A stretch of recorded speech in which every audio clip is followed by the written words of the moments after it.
Bonjour à tous, je suis Cyril Cassard, associé chez Pyramidal Communication, agence de communication santé. Aujourd'hui, on va parler d'un sujet dont dépend directement l'innovation en santé et pourtant qui reste souvent bloqué. Chaque année, des essais cliniques peinent à recruter et pourtant, il existe de nombreux traitements à évaluer. Alors, comment expliquer ce décalage? Pourquoi la recherche clinique reste-t-elle aussi difficile à activer malgré les besoins? Et surtout, comment faire évoluer concrètement les choses?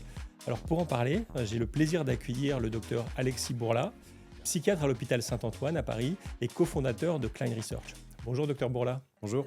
Alors, est-ce que vous pouvez vous présenter en quelques mots et nous expliquer votre lien avec la recherche clinique? Moi, je suis Alexis Bourla, je suis psychiatre à l'hôpital Saint-Antoine et je suis membre de l'infrastructure de recherche clinique en neurosciences qui est basée à l'Institut du cerveau. Mon lien avec la recherche clinique, c'est que je suis moi-même investigateur dans un certain nombre d'essais cliniques. Donc, investigateur, ça veut dire que je fais passer des échelles aux patients, que j'inclus des patients dans la recherche.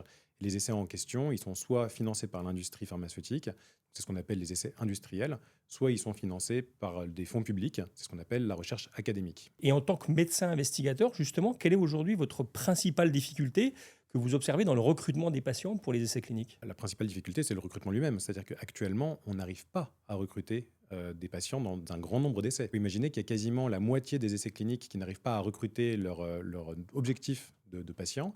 Il y a des demandes qui sont faites pour prolonger les essais de manière à réussir à atteindre ces objectifs. Et dans un grand nombre de cas, on n'y arrive pas. Et ça pose un véritable problème, hein, puisque du coup, il y a un grand nombre d'essais cliniques qui ne vont pas au bout. On n'a pas les résultats. Il y a énormément de dépenses qui ont été faites pour permettre de mettre en place ces essais cliniques. Il y a beaucoup de gens qui ont mobilisé beaucoup d'énergie de manière à pouvoir travailler sur ces essais. Et on a de grosses difficultés pour les mener à bien. Donc en fait, c'est vraiment une problématique de recrutement. Et il y a plein de problèmes qui ont été évoqués par rapport à ça. Comment est-ce que vous expliquez ce paradoxe finalement entre des essais cliniques qui n'atteignent pas leur objectif de recrutement et des patients pour le coup qui pourraient en bénéficier? Nous, on a identifié un certain nombre de problèmes. Globalement, il faut imaginer que la majorité des patients ne sont déjà pas au courant qu'il y a des essais cliniques. Et ça, c'est une véritable problématique. Les gens n'ont pas l'information. Un deuxième problème, c'est que les médecins eux-mêmes n'ont pas l'information des essais. Combien de médecins actuellement en France savent quels sont les essais dans leur propre spécialité?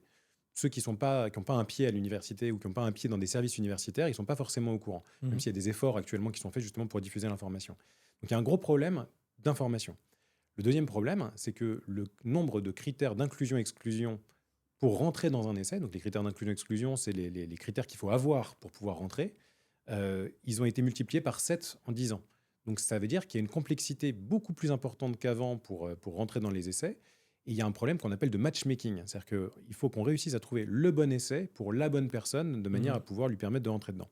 Et puis il y a un autre problème, c'est le problème de la stigmatisation de la recherche clinique. Il y a beaucoup de gens actuellement qui ont le sentiment que la recherche clinique n'est pas, que la recherche clinique déjà n'est que industrielle. Donc ça veut dire que les gens font totalement une confusion entre la recherche académique et la recherche industrielle, et que la recherche industrielle souvent a mauvaise presse, parce que les gens imaginent qu'il y a des scandales, des problématiques liées à des laboratoires pharmaceutiques, que c'est des problématiques financières, etc. Or, ce n'est pas le cas. L'enjeu pour nous, c'est de faire rentrer des patients dans tous les types d'essais, y compris les essais industriels, mais surtout les essais académiques, qui sont des essais qui sont financés par des fonds publics pour faire avancer la recherche également. Et donc, c'est à partir de ce constat qu'est née la plateforme Klein Research. Est-ce que vous pouvez nous expliquer comment elle a été conçue et surtout à quels besoins précis elle répond? Quand on s'est rendu compte qu'on n'arrivait pas à faire rentrer des patients dans nos propres essais cliniques, y compris parfois sur des essais cliniques où on avait le sentiment qu'on allait réussir à faire des inclusions, on s'est dit qu'il y avait un véritable problème et on a commencé à regarder la littérature scientifique sur le sujet. Parce qu'il y a plein de gens qui ont écrit des choses sur pourquoi on n'arrive pas à inclure des patients dans les essais. Il y a des thèses même qui ont été faites sur ce sujet-là.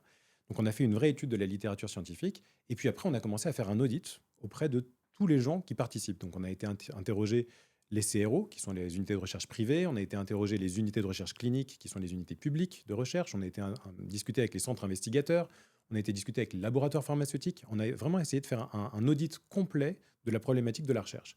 Et une fois qu'on a fait cet audit, on s'est dit comment réussir à répondre aux problématiques. Et c'est là qu'a émergé l'idée d'une plateforme 360 qui permette à tout le monde finalement de se retrouver dessus. Donc c'est une plateforme qui permet aux patients d'accéder aux essais cliniques, c'est une plateforme qui permet aux médecins d'adresser des patients sur les essais cliniques, c'est une plateforme qui permet aux promoteurs d'essais cliniques, qu'ils soient industriels ou académiques, d'avoir une visibilité sur ces essais, et puis surtout c'est une plateforme qui permet aux investigateurs et aux techniciens d'études cliniques d'accueillir certains patients pour pouvoir tester leurs critères et pour pouvoir les inclure, s'il le faut, sur les essais cliniques. Et concrètement, qu'est-ce que Klein Research change pour les patients les médecins, les centres investigateurs par rapport aux dispositifs existants? Actuellement, il n'y a pas de dispositif existant. Actuellement, ce qui se passe, c'est justement que chaque centre investigateur demande à des collègues éventuellement s'ils n'ont pas des patients qui sont disponibles. Il y a parfois quelques informations qui sont données sur les réseaux sociaux, par Internet, etc., ou des flyers qui sont envoyés. C'est très insuffisant. Donc la plateforme, ce qu'elle change, c'est qu'elle va permettre une information globale et généralisée de quasiment tous les gens qui s'intéressent au sujet. On informe à la fois les patients, enfin, le grand public en fait, parce que ce n'est pas forcément des patients, ça peut être des utilisateurs, des volontaires qui sont intéressés par les essais cliniques. On informe les familles de patients, on informe les médecins de toutes spécialités confondues. On fait en sorte que ces médecins puissent s'agréger en réseau d'adressage. On fait en sorte que les investigateurs et les promoteurs soient tous connectés finalement sur la même plateforme, et ça, c'est une grande nouveauté. Vous observez déjà une amélioration des taux de recrutement pour certains essais. Selon vous, quel pourrait être l'impact de ce type de plateforme à plus grande échelle sur la recherche clinique et plus largement sur l'innovation en santé? Quand on a déployé cette plateforme sur un certain nombre d'essais cliniques, qu'ils soient académiques ou industriels, on a tout de suite constaté que ça avait boosté les inclusions. Donc ça, il n'y a pas de sujet à ce niveau-là. Mettre une plateforme d'information et de pré-screening, ça aide. Ce que ça va changer dans le futur, c'est très probablement que tous les patients qui sont intéressés par la recherche clinique vont pouvoir avoir une véritable information rapide, qualitative et informative sur les essais en cours. Et ils vont pouvoir se mettre en contact avec les centres d'inclusion de manière beaucoup plus facilitée. Et donc ça va tout changer parce qu'actuellement, le problème, c'est qu'on a des patients qui sont à la recherche de solutions, on a des centres investigateurs qui sont à la recherche de patients, et personne n'était capable de les mettre ensemble. Donc grâce à cette plateforme, on est capable de faire en sorte qu'ils se mettent en contact. Et concrètement, quel est le nom de la plateforme et comment est-ce que les médecins et les patients se rencontrent? La plateforme s'appelle Klein Research, donc c'est www.klein-research.com. Et les patients peuvent directement sur la plateforme s'intéresser à un essai clinique et demander à rentrer dans l'essai ou demander des informations supplémentaires sur cet essai.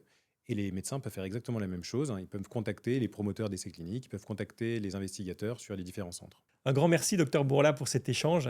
Ce qu'on retient surtout, c'est que la recherche clinique, c'est pas seulement une question de science ou de protocole, c'est surtout une question d'accès, de mise en relation et d'échange, de faire circuler l'information entre les patients, les médecins et les centres. Et c'est précisément là que des initiatives comme Klein Research peuvent faire bouger les choses. Si cet épisode vous a intéressé, n'hésitez pas à le partager autour de vous. C'est aussi comme ça qu'on fait avancer la recherche clinique. Et pour découvrir les prochains échanges avec celles et ceux qui font évoluer la santé, vous pouvez suivre la page LinkedIn de Pyramidal Communication. À très vite.